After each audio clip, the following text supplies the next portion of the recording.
ان سے مذاکرات ہو رہے تھے 2013 میں 14 میں، تو اس وقت ٹی ٹی پی نے جن لوگوں کو اپنی طرف سے نمائندہ مقرر کیا تھا اس میں ایک صاحب کا نام تھا، ان کا نام عمران خان، اور ابھی متعدد انٹرویوز میں انہوں نے یہ بات تسلیم کی ہے کہ جی ہم نے یہ فیصلہ کیا تھا کہ یہ لوگ واپس آئیں۔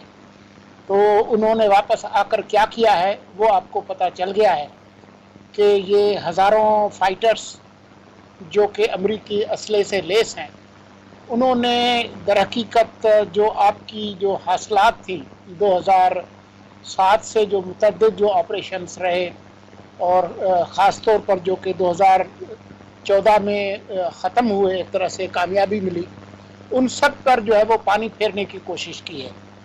اور اگر آپ احسن اقبال صاحب کو سنیں تو ان کے بقول یہ ایک پورا منصوبہ ہے جس کے تحت ایک پی ٹی آئی کا سیاسی ونگ اور ٹی ٹی پی کا مسلح ونگ، یہ مل کر انہوں نے اگلے انتخابات میں کام کرنا تھا تاکہ جو انتخابات ہیں ان کے نتائج اپنی مرضی کے حاصل کیے جا سکیں، اور جو پی ٹی آئی کے مخالفین ہیں ان کو الیکشن میں انتخابی سرگرمی سے ایسے ہی روکا جائے جیسا کہ 2013 کے انتخابات میں خیبر پختونخوا میں اے این پی اور پیپلز پارٹی کو روکا گیا تھا، 700 سے زیادہ کارکن ان کے شہید کیے تھے۔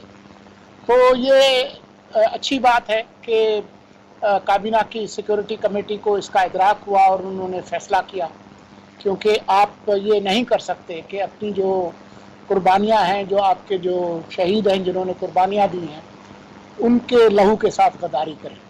تو یہ ایک اہم فیصلہ ہے، تاکہ اگر آپ نے واقعی آزادانہ اور منصفانہ انتخابات کرانے ہیں تو پھر تو سب کو آپ نے برابر کا موقع دینا ہے۔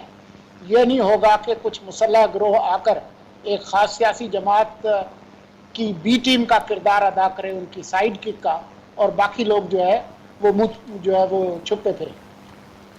شریلا عمار صاحبہ، یہ کاسٹ جو قوم ہے کب تک برداشت کرتی رہے گی کہ ایک آپریشن ہوتا ہے جس کے اندر ہماری افواج، ہماری پولیس، ہماری سیکیورٹی پرسنل اور عوام یہ سارے جانیں دیتے ہیں، اور 80-85 ہزار کی نمبرز ہیں جس میں جانیں دی گئی ہیں۔ پھر ایک حکومت ایسی آتی ہے جو کہتی ہے کہ جو مارنے والے ہیں ہمارے لوگ ہیں، ہم ان کے ساتھ نہیں لڑ سکتے، ان کے ساتھ گورا 100 سال لڑتا رہا لیکن وہ کچھ حاصل نہیں کر سکا، اس لیے ان کو ٹیبل پہ لایا جائے، ان کو واپس لایا جاتا ہے، انہیں آباد کیا جاتا ہے، انہیں اسلحے سے وہ لیس ہوتے ہیں اور وہ پھر حملے کرتے ہیں، پھر وہ پاکستانیوں کی جان لیتے ہیں۔ تو یہ بتائیے گا کہ یہ جو وشیس سرکل ہے، اس کی کاسٹ اس قوم نے کتنی برداشت کی ہے، اور اس کی اصل جو ذمہ داری ہے صرف ذمہ داری عائد کرنا ہی کافی ہے، یا پھر ذمہ داری کے نتیجے کے اندر قانون کو بھی حرکت میں آنا چاہیے کہ آپ کو کس نے یہ مینڈیٹ دے دیا کہ آپ دہشت گردوں کو آزاد کر دیں، اور آپ کو کس نے یہ مینڈیٹ دے دیا کہ آپ معصوم لوگوں کی جانوں کے ضیاع کا باعث بنیں؟ دیکھیں، یہاں سے جو قومی سلامتی کمیٹی کا اعلامیہ نا، اس میں جو بات کی گئی ہے یہ ٹی ٹی پی والی، انہوں نے تو اب کی، اور آپ کو یاد ہوگا کہ میں پروگرام میں شروع دن سے اس کے اوپر جب بھی ہماری دہشت گردی کی کے پی کے میں بات ہوتی تو میں یہی بات کرتی تھی کہ جو پچھلی حکومت ہے تحریک انصاف کی، وہ اس کے ذمہ دار ہیں، ان کی وجہ سے یہ جو دہشت گردی دوبارہ سے سر اٹھا رہی ہے پاکستان کے اندر۔ دیکھیں، جو پچھلے وزیر اعظم تھے ان کی طالبان کی طرف جو پالیسی وہ کسی سے ڈھکی چھپی نہیں ہے، اور جو ہماری ایجنسی کے سربراہ تھے جب وہ کابل گئے تھے تو انہوں نے وہاں پہ کھڑے ہو کے کیا کہا تھا؟ آل از اوکے۔ تو آج ان صاحب کو کہنا تو ہمیں یہ چاہیے کہ سر آل از ناٹ اوکے۔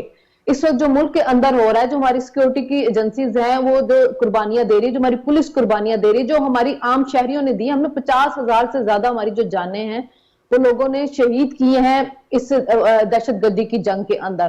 جب 2014 میں بھی آپریشن ہونے لگا تب بھی عمران صاحب جو تھے ان کو مسئلہ ہو رہا تھا کہ نہیں، آپ مذاکرات کریں، مذاکرات کے ذریعے ان کا حل نکالا جائے، اور پھر ان کو بلایا گیا، اس وقت کے وزیر اعظم نواز شریف نے ان کو بلایا، ان کو بریفنگ دی گئی۔ اس بریفنگ کے بارے میں بھی جنرل کیانی صاحب نے بعد میں کہا تھا کہ عمران صاحب کا دھیان بریفنگ کی بجائے اپنے موبائل کے اوپر زیادہ تھا، تو وہاں سے آپ ان کی نان سیریسنس چیک کر سکتے ہیں کہ اس ایشو کو لے کے تو وہ طالبان اپولوجیٹک تو شروع سے رہے ہیں، وہ ان کو دفتر آفر کرتے رہیں کہ یہاں پہ آ کے بیٹھ جائیں۔ پھر طالبان نے ان کو 100 لوگوں کی لسٹ دی تھی کہ یہ بڑے خطرناک دہشت گرد ہے، انہوں نے ان کو جیلوں سے رہا کر دیا۔ سوات کے 2 لوگوں کے بارے میں ابھی آپ خود بتا رہے ہیں کہ جن جو بہت مطلوب تھے ان کے ساتھ کیا ہوا.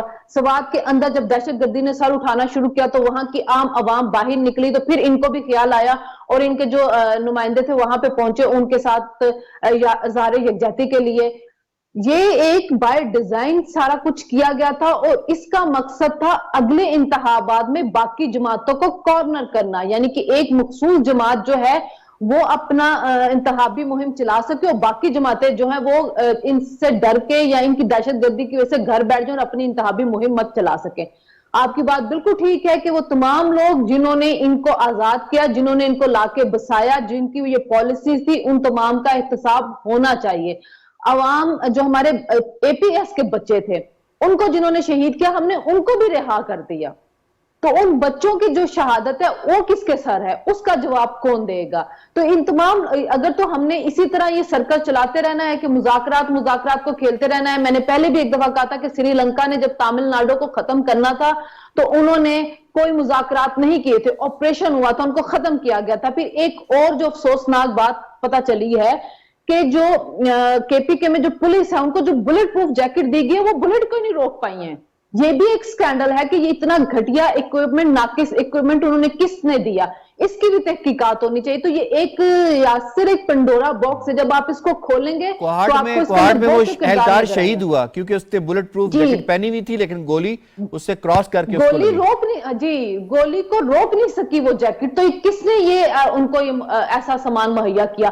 آپ کی جو سی ٹی ڈی ہے ان کے پاس بلڈنگز نہیں ہیں, وہ رینٹ کے جو بلڈنگز ہیں ان کے اندر رہ رہے ہیں. جو پیسہ لیتے رہے وار آن ٹیرر کے نام کے اندر, وہ کہاں پہ گیا؟ پولیس کو کیوں نہیں ٹریننگ دی؟ وہ بی بی سی کی سٹوری ہے نا کہ وہ جو انفلوئنسرز ہیں ان کو 25,000 روپیہ مہینہ دیتے رہے.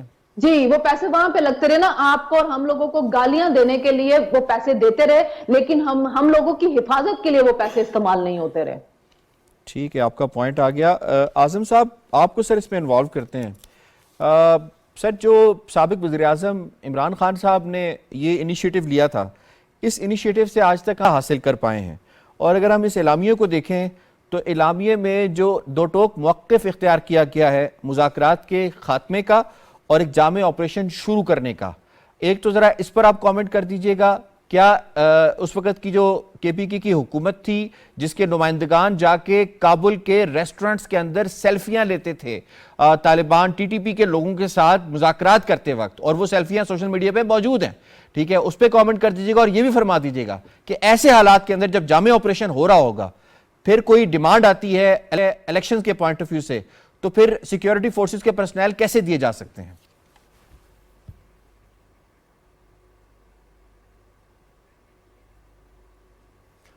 جی شکریہ یاسر.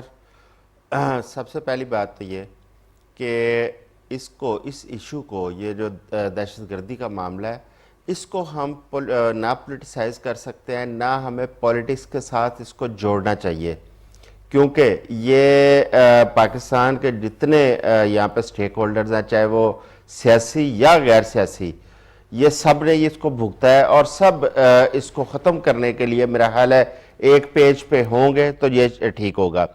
اچھا, یہ سولنگی صاحب کی بات ٹھیک ہے, ہمیشہ حکومت وقت وہی ذمہ دار ہوتی ہے, فیس اس کا ہوتا ہے, لیکن میں کیونکہ رپورٹر ہوں, میں نے ٹیررزم کو کور کیا ہے, بڑا قریب سے میں نے دیکھا ہے, اور آپ پی ٹی آئی کی جو 3.5 سال کی پالیسی ہے اس کا خمیازہ بھی آپ دیکھ رہے ہیں, آج ہم بھگت رہے ہیں کہ ٹی ٹی پی دوبارہ سٹرینتھن ہو کے آئی. لیکن اس معاملے کے اندر نہ وزارت خارجہ انوالو ہوتی ہے, نہ یہ خارجہ امور کے طور پر اس کو ٹریٹ کیا جاتا ہے. یہ ہماری سیکیورٹی ایجنسیز اس کو ڈیل کرتی ہیں, لا انفورسمنٹ ایجنسیز اس کو سارے معاملات کو وہی پلان کرتی ہیں, وہی جس طرح حکومت کو گائیڈ کیا جاتا ہے حکومت اسی طرح چلتی ہے. ماضی کے اندر جب مذاکرات ہوئے, جب لوگوں کو چھوڑا گیا, پکڑا گیا, اس میں ہمیشہ جو بھی حکومت تھی اس وقت, چاہے عمران خان کی تھی, چاہے اس سے, کیونکہ ہم نے ٹیررزم سب سے زیادہ پیپلز پارٹی کی گورنمنٹ میں دیکھا, اس کے بعد ہم نے کچھ ٹیررزم دیکھا نواز شریف مسلم لیگ نون کی گورنمنٹ میں. لیکن جب جو ایڈوائز کیا گیا حکومتوں نے اس کو منوان اس پہ عمل کیا, تسلیم کیا. اگر ہم یہ پچھلے ٹی ٹی پی کے ساتھ مذاکرات پہ جائیں, دیکھیں وہاں پہ جب پی ٹی آئی کی گورنمنٹ تھی اس وقت 3 میجر پوائنٹس سے جو انہوں نے رکھے تھے کہ ہمیں یہ ہماری ڈیمانڈز پوری کریں. سب سے پہلی انہوں نے اپنے بندے چھوڑنے کا کہا. دوسرا جن ویپنز کا آپ نے ذکر کیا انہوں نے کہا تھا کہ ہم ایکوپڈ واپس آئیں گے اور آپ ہمیں ریسیو کریں گے. تیسرا ان کا یہ تھا کہ آپ اپنی فاٹا کی پرانی پوزیشن جو ہے وہ بحال کریں تاکہ ہم وہاں پہ آئیں, آزادی کے ساتھ اسی طرح رہیں. لیکن یہ تینوں ایسے پوائنٹس تھے جو کسی بھی حکومت کے لیے یا اسٹیٹ کے لیے ان کو تسلیم کرنا ناممکن تھا. جب ان کو تسلیم نہیں کیا گیا اس کا خمیازہ آج پھر جو ہے نا ہمیں دہشت گردی کی صورت میں ہمارے اوپر وہ حملے کر رہے ہیں. یہ ہمیں چاہیے تھا اسی وقت ہم بالکل ان کے ساتھ اسی طرح نمٹتے جس طرح نمٹنے کا حق تھا. جو فیصلے ہم آج کر رہے ہیں ہم اسی وقت ایسے فیصلے کرتے, اسٹرکٹ فیصلے ہوتے تاکہ ہم ان کے ساتھ اسی وقت مقابلہ کرتے اور اس دہشت گردی کا جو جڑ سے اس کو اکھاڑ دیتے. اچھا, دوسری بات یہ ہے کہ ٹیررزم کے اندر آپ ماضی کے اندر تھوڑا سا اور پیچھے چلے جائیں تو یہی دہشت گرد تھے جنہیں ہم نے خود یہاں پہ مجاہدین کی صورت میں بنایا اور بھجوایا, اور آج وہی ہمارے سر پہ سوار ہے. ہمیں ان ساری چیزوں کو مد نظر رکھنا ہوگا. ہمیں اس کو کسی نہ حکومت کے ساتھ جوڑنا چاہیے نہ سیاست کے ساتھ جوڑنا چاہیے. ریاست کا معاملہ ہے. ہاں, اس کے اندر جو سیاسی پارٹی, چاہے عمران خان ہو چاہے کوئی بھی ہے, جو سیاسی پارٹی ان کا ساتھ دیتی ہے, میرا خیال ہے کہ اس کا بالکل جو ہے نا اس کا احتساب ہونا چاہیے اور اس کے اوپر اس کو کوئی معافی نہیں ہونی چاہیے. سر, آپ نے تفصیل کے ساتھ بات کی ہے تو یہ فرمائیے گا کہ میں اس انٹرویو کو کیا کروں جس میں عمران خان صاحب خود فرماتے ہیں کہ جی یہ ہماری منشا سے, ہماری مرضی سے واپس آئے تھے, اور جیسے کہ سولنگی صاحب نے کہا کہ انہوں نے کہا کہ جتنا بھی جو بھی ڈیسیژنز لیے گئے تھے وہ میری منشا, میری مرضی سے لیے گئے تھے. انہوں نے, مجھے نہیں یاد پڑتا, شاید آپ کو ہو تو ہمارے ناظرین کو بتا دیجئے گا کہ کسی جگہ پہ یہ کہا ہوگا کہ یہ جنرل باجوہ نے یا ڈی جی آئی کا ڈیسیژن تھا, میرا ڈیسیژن نہیں تھا. وہ تو اون کرتے ہیں, وہ تو اس کو کریڈٹ لیتے ہیں اس کا.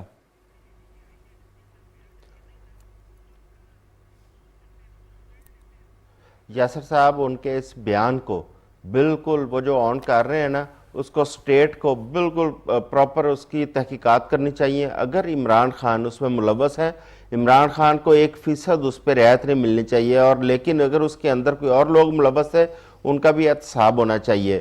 کیونکہ اس طرح اگر یہ ایک سیاستدان آ کے یہ کہہ دے کہ میری منشا کے مطابق ہو رہا ہے اور کوئی بعد میں آنے والا سیاستدان کچھ اور کہہ دے, اس طرح معاملات نہیں چلیں گے. اگر آپ نے دہشت گردی کو ختم کرنا ہے آپ سب کو, جیسے میں نے پہلے عرض کیا, ایک پیج پہ آنا پڑے گا, ایک نیریٹو پہ آنا پڑے گا. اگر عمران خان ان کو سافٹ کارنر رکھتے ہیں ان کا, تو میں تو پہلے کہہ چکا ہوں جو سافٹ کارنر رکھتا ہے اس کا کڑا احتساب ہونا چاہیے, اس کے اوپر کمپرومائز نہیں ہونا چاہیے. یہ کچھ سیاسی ایشو نہیں ہے. آپ کا پوائنٹ آگیا, آپ بھی اگری کرتے ہیں اسی پوائنٹ سے. سولنگی صاحب آپ کچھ ایڈ کرنا چاہ رہے ہیں سر؟ صرف یہ کہنا چاہ رہا تھا کہ جب وزیر اعظم چاہتے ہیں کہ ان کے پالیسی کے خلاف کچھ ہوتا ہے تو یہی وزیر اعظم عمران خان اس پر ایکشن لیتے ہیں. آپ یاد کریں کہ جو موجودہ آرمی چیف تھے وہ D G I S I تھے. جب انہوں نے رپورٹ پیش کی عمران خان کو کہ کس طرح سے ان کا خاندان کرپشن میں انوالو ہے ثبوتوں کے ساتھ, تو 8 مہینے کے اندر ان کو اتوار کے دن نوٹیفیکیشن نکال کر ان کو باہر نکال دیا گیا اور کہیں اور اپوائنٹمنٹ ہو گئی. وزیر اعظم کو اتنا کمزور نہ سمجھے, اگر وہ آن بورڈ نہیں تھا. آپ پیچھے چلے جائیں, بے نظیر بھٹو جو ہے وہ حمید گل جب جلال آباد فتح کرنے جا رہے تھے تو اس کے خلاف تھی, اور اس کے جو نتائج نکلے اس کے بعد ان کو وہاں سے ہٹا دیا تھا. شمس الرحمان کلو جو ہے وہ پہلے civilian D G S I بنے تھے. تو وزیر اعظم کو اتنا کمزور نہ سمجھیں. یہ تو وہ ہیں جو کہ خود کہتے ہیں کہ جی یہ میری پالیسی تھی اور اس وجہ سے یہ ہوا ہے.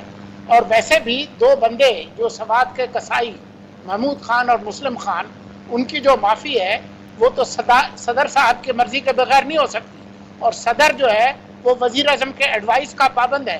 تو یہ نہیں ہو سکتا کہ اب آپ جو ہے اس ذمہ داری سے بچ سکیں. ٹھیک ہے جی, آپ ہسٹری کو نہیں چینج کر سکتے. محمد صادق صاحب ہیں جی, اپنا آغا صاحب جو کہ وہاں پہ جن کو افغان امور کے حوالے سے بنایا گیا ہے, اسپیشل مندوب کہہ سکتے ہیں ان کو. محمد صادق صاحب کا یہ موقف تھا کہ آپ ٹی ٹی پی کے ساتھ مذاکرات نہ کریں. یہی وجہ ہے کہ محمد صادق صاحب کسی بھی اس میٹنگ کے اندر جہاں پہ ٹی ٹی پی اور موجودہ جو سابق حکومت ہے اس کے لوگ موجود تھے وہاں پہ وہ شامل نہیں ہوئے. تو اس کا مطلب تو یہ ہوا کہ کچھ لوگ تھے وہاں پہ جو اس چیز کو غلط سمجھتے تھے اور وہ شامل نہیں ہوئے. جی بالکل آپ ٹھیک کہہ رہے ہیں. دیکھیں میں صرف ٹائم بس بہت کم ہے، لیکن میں صرف آپ کو یہ کہوں گا کہ میں کس کے ہاتھ پہ اپنا لہو تلاش کروں. تمام شہر نے پہنے ہوئے ہیں دستانے. میں اس کو 95-96 سے کور کر رہا ہوں وان وار کو. میں اس کے کرنٹس اینڈ انڈر کرنٹس بہت اچھی طرح سمجھتا ہوں. میں ڈیٹیل میں نہیں جاؤں گا، لیکن میں اعظم چودھری صاحب کی بات کو سپورٹ کروں گا. کوئی بھی پرائم منسٹر افغانستان اور انڈیا کے بارے میں کوئی حتمی رائے نہیں دے سکتا ہے. سمپل سی بات ہے. یہ ذمہ داری کسی ایک پی ایم کے اوپر یا کسی ایک کے اوپر نہیں آتی ہے. ذمہ داری آتی ہے تو پھر بہت ساروں پہ آتی ہے. کس نے یہ آئیڈیا دیا؟ سب سے پہلے تو ذمہ داری آتی ہے پہلی نیگوسیشن کب ہوئی، پہلی نیگوسیشن کے بعد وہ آئیڈیا پچ کس نے کیا پی ایم کی میٹنگ میں، اس کے بعد ڈیسیژن کیا ہوئے. سر کیپٹن کون ہے؟ نہیں دیکھیں میں بات کر رہا ہوں کہ سارے شہر نے پہنے ہوئے ہیں دستانے. میں یہ کہہ رہا ہوں ذمہ داری صرف اور صرف پرائم منسٹر پہ جاتی ہے، جو کہ اس وقت سٹنگ پرائم منسٹر اپنی جگہ پہ. میں یہ کہوں گا کہ یہ میرے بچے ہیں، یہ میرے بچے جو آج جو شہید ہو رہے ہیں میرے اور آپ کے بچے ہیں. اس کا خون ایک آدمی بھی ہاتھ پہ نہیں آتا ہے، وہ پورے سسٹم پہ آتا ہے جس نے ان کو اجازت دی. آپ کیسے دیکھیں کنڑ میں پہلی نیگوسیشنز ہوتی ہیں، ٹھیک ہے نا. میں اس لیے ڈیٹیل میں نہیں جانا چاہتا ہوں. پہلی نیگوسیشن میں کون کون تھا، پہلی نیگوسیشن کب ہوئی، وہاں سے شروع ہو نا. پھر آپ اگر آپ نے ذمہ داری ڈالنی ہے، یہ آئیڈیا، یہ نووس آئیڈیا، یہ نوول آئیڈیا آیا کہاں سے تھا. اور اس کے بعد آپ نے جو بات کی ہے سولنگی صاحب نے، پریزیڈنٹ آف پاکستان نے کنڈون کیسے کی ان کی اپنا ڈیتھ سینٹینس، کوئی پوچھنے والا ہے؟ اور انہوں نے مارا کس کو تھا؟ ذاتی دشمنی تو نہیں تھی، انہوں نے تو پاکستانیوں کو مارا تھا. انہوں نے کہا تھا کانسٹیٹیوشن پہ جو عمل کرے گا اس کو ہم مار دیں گے. وہی میں کہہ رہا ہوں، اس لیے ایک پہ ذمہ داری نہیں آتی ہے، یہ پھر اونس آتا ہے تو پھر سارے شہر نے پہنے ہوئے ہندوستان ہے. اور آخری بات کروں، مجھے پتا میرے پاس ٹائم بہت کم جی ہے. بالکل نہیں، آپ کریں. بات یہ ہے کہ اپریل ٹو اپریل ایک سال ہو گیا ہے پورے حکومت کو. اس سال میں اپنا انہوں نے آصف اپنا صاحب نے بہت ڈیٹیل اپنا بات کی ہے نیشنل اسمبلی میں، خواجہ آصف صاحب نے. جی جی ٹھیک ہے، انہوں نے بھی یہی پوچھا تھا کہ کون ذمہ دار ہے. میں آپ کے ٹی وی پہ بیٹھ کے پوچھ رہا ہوں کون ذمہ دار ہے. وہ بھی جانتے ہیں کون ذمہ دار ہے، آپ بھی جانتے ہیں کون ذمہ دار ہے. لیکن ہمارے دانت بند ہو جاتے ہیں جب ہم پورے سارے ذمہ داروں کا نام لیتے ہیں. سر میں تو یہی بات جانتا ہوں کہ جو بندہ خود کہہ رہا ہے کہ یہ میری میں اب اس پہ آ رہا ہوں، کہہ رہے نا آپ اس بندے کو کیوں نہیں ٹرائل کر رہے ہیں. I am coming to the point now. مجھے کیلکولیٹ کر کے سے آنے دیں. ایک آدمی اپنا پورا ذمہ داری خود دے رہا ہے کہ میں ذمہ دار ہوں، پھر آپ اسے ٹرائل کریں. کیوں نہیں ٹرائل ہو رہا ہے وہ آدمی؟ ایک سال سے کیوں نہیں ٹرائل ہو رہا ہے؟ پہلی دفعہ نیشنل اسمبلی میں جو بات کی تھی وہ کی تھی اس نے اپنا کیا نام ہوتا ہے بلاول بھٹو زرداری نے، اس کے بعد کی تھی خواجہ آصف نے. دونوں نے بات کی تھی مئی اور جون میں. ایک سال گزر گیا ہے، سب کو پتا کس نے کیا کیا ہوا ہے. کیوں نہیں ٹرائل کر رہے ہیں آپ؟ ٹرائل کریں. بالکل ٹھیک ہے. آپ اگر ٹرائل نہیں کریں گے یہ ہوتا رہے گا. اور آخری بات یہ کہوں گا کہ آپ اپنا سیولینز کو سائڈ پہ رکھیں. کم سے کم 6700 ہمارے جو اب ہمارے بچے تھے یونیفارم میں، انہوں نے شہادتیں دی.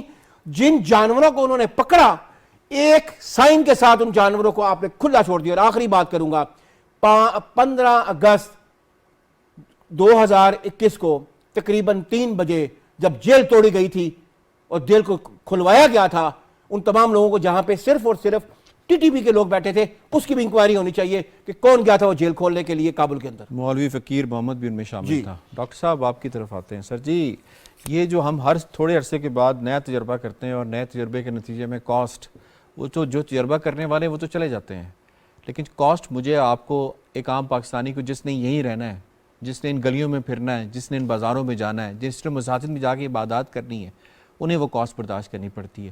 کیا سر اب ہم دوبارہ اس بات کے متحمل ہو سکتے ہیں کہ نئی تھیوریز، نئے تجربات کرتے رہیں؟ جس نے آپ کی اسٹیٹ کو نہیں مانا، جو آپ کا کانسٹیٹیوشن نہیں مانتا، جو آپ کا پولیٹیکل سسٹم نہیں مانتا، جو آپ کی اکانومی نہیں مانتا، آپ اس کے ساتھ مذاکرات کر سکتے ہیں؟ دیکھیں میں سمجھتا ہوں کہ اس معاملے کے 2-3 پہلو ہیں. ایک تو یہ ہے کہ قوموں سے غلطیاں ہوتی ہیں، لیکن غلطیوں کے اصرار نے قوموں کو تباہ کیے.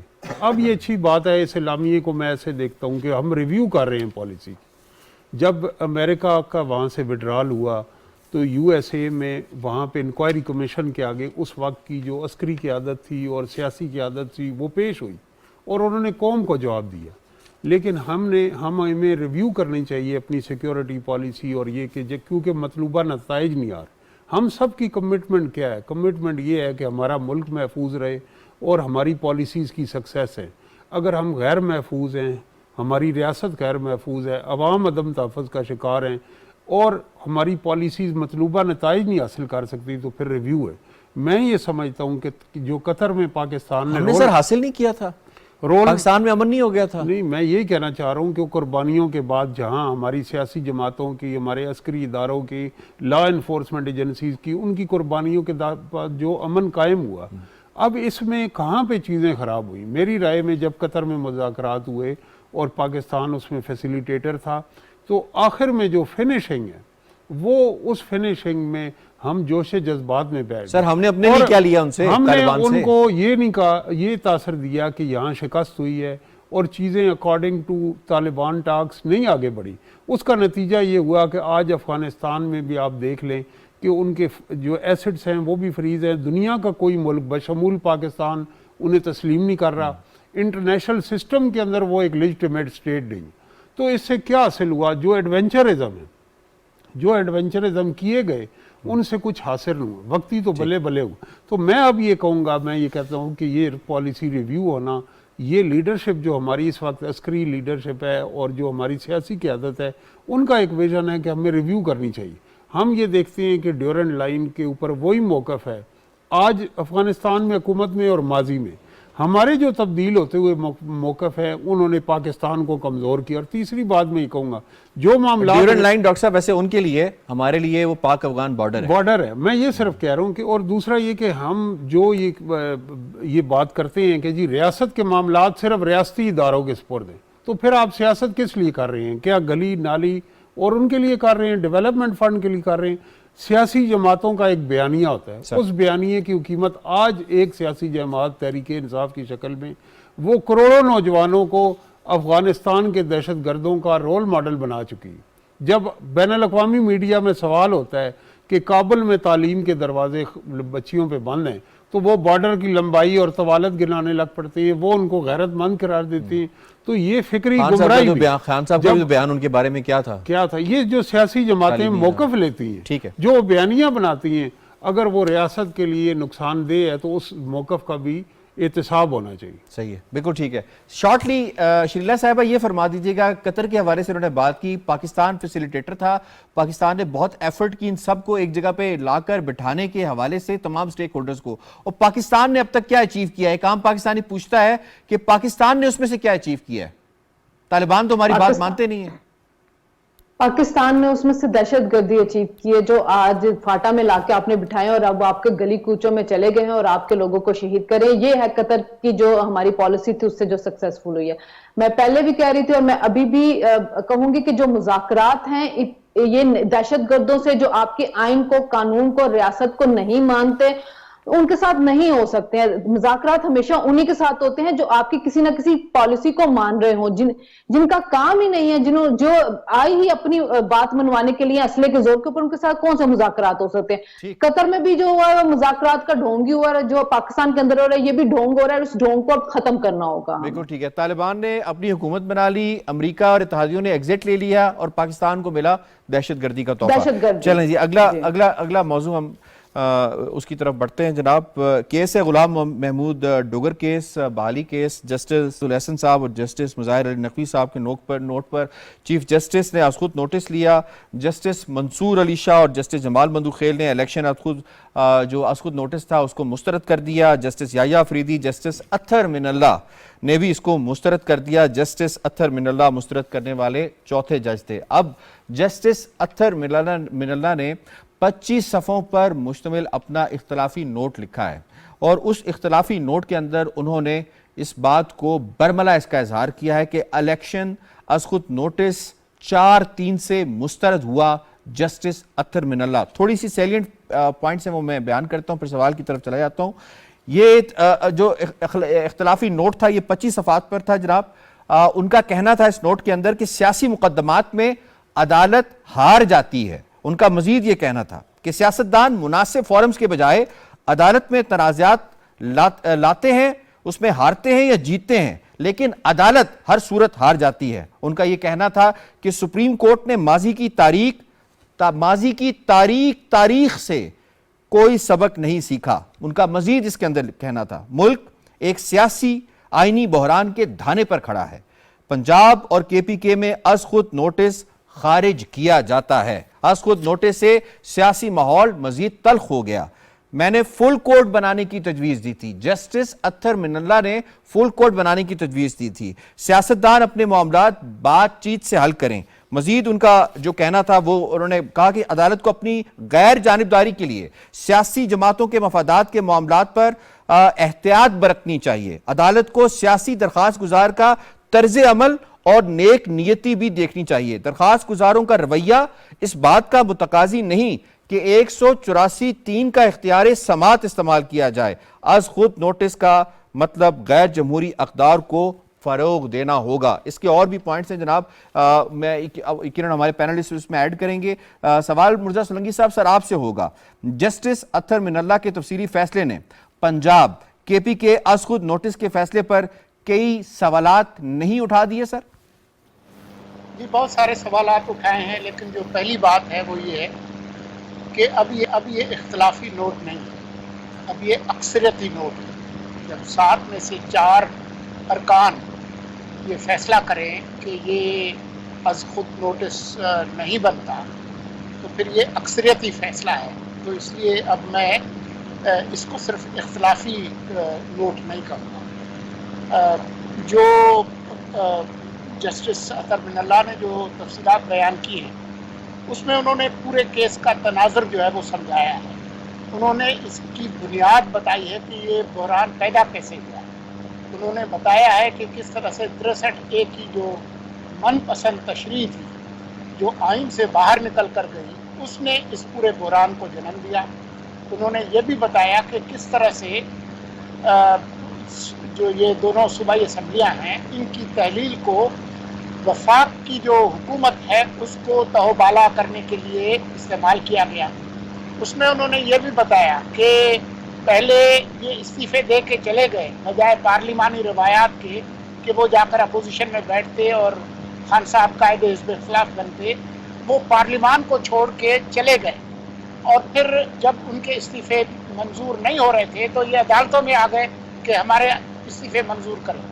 جب منظور ہو گئے اور ان کو نظر آیا کہ اب نگران حکومت کے لیے وزیر اعظم کے لیے مشاورت کی ضرورت ہوگی اور چیئرمین نیب اور دوسرے عہدوں کے لیے, تو فوراً واپس آ گئے کہ نہیں اب جو ہے وہ ہماری استعفے جو ہے وہ واپس کریں. تو پورا تناظر انہوں نے سمجھایا ہے اور بتایا ہے کہ جو 184(3) اس کے جو 2 عناصر ہیں وہ یہ پورے نہیں کرتے. پہلا تو یہ 184(3) اس وقت ہوتا ہے جب مفاد عامہ ہو. دوسرا اس کا پہلو ہے کہ بنیادی انسانی حقوق متاثر ہوتے ہیں. یہاں پر یہ دونوں نہیں ہیں. پھر انہوں نے یہ بھی بتایا ہے کہ سپریم کورٹ نے ایک طرح سے جو صوبائی کورٹس ہیں, ہائی کورٹس ہیں, ان کے اختیار کو سلب کیا ہے. وہ ماتحت نہیں ہے سپریم کورٹ کے, وہ آئینی عدالتیں ہیں. تو بہت تفصیل سے اور انہوں نے بتایا ہے کہ نہ میں نے اس بینچ سے علیحدگی اختیار کی, نہ میں نے یہ کہا کہ جب بینچ تشکیل دیں گے تو مجھے فارغ کریں, بلکہ یہ کہا کہ آپ فل کورٹ بینچ بنائیں. تو میں سمجھتا ہوں کہ اس کے بعد یہ بات بہت واضح اطہر من اللہ نے کر دی ہے. اور صرف حیرانی یہ ہے کہ جو کل تک اطہر من اللہ کی تعریف کر رہے تھے اچانک جو ہے وہ بات جس کا فسانے میں ذکر نہ تھا وہ بات پی ٹی آئی کو بہت ناگوار ہوئی. بالکل ٹھیک ہے. شنیلا صاحبہ, آرٹیکل 184(3) کے استعمال کے بنیادی اصولوں کی پابندی بینچ پر لازم تھی. اس پوائنٹ کو ہم کس طرح سمجھیں؟ دیکھیں, اس پوائنٹ کو اطہر من اللہ صاحب نے خود ہی سمجھا دیا ہے کہ اس کا تعلق ہے بنیادی انسانی حقوق کے ساتھ, کہ اگر جبری گمشدگیاں ہو رہی ہیں, اگر اظہار رائے کے اوپر قدغن لگ رہی ہے, اگر صحافیوں کے اوپر تشدد ہو رہا ہے, اگر کسی شہری کے بنیادی حقوق جو ہیں اس کے ساتھ کوئی قانون متصادم ہے, تو پھر آپ از خود نوٹس لیں. لیکن سیاسی معاملات کے اوپر آپ کو فیسیلیٹیٹر نہیں بننا چاہیے کسی بھی سیاسی جماعت کا. لیکن جو از خود نوٹس کا جو معاملہ ہے اس کے اوپر بھی پارلیمنٹ نے قانون سازی کی ہے, جس کے اندر انہوں نے کیا ہے کہ از خود نوٹس لینے کے لیے کمیٹی بنائی جائے جس میں 2 سینئر ممبر بھی چیف جسٹس کے ساتھ ہوں.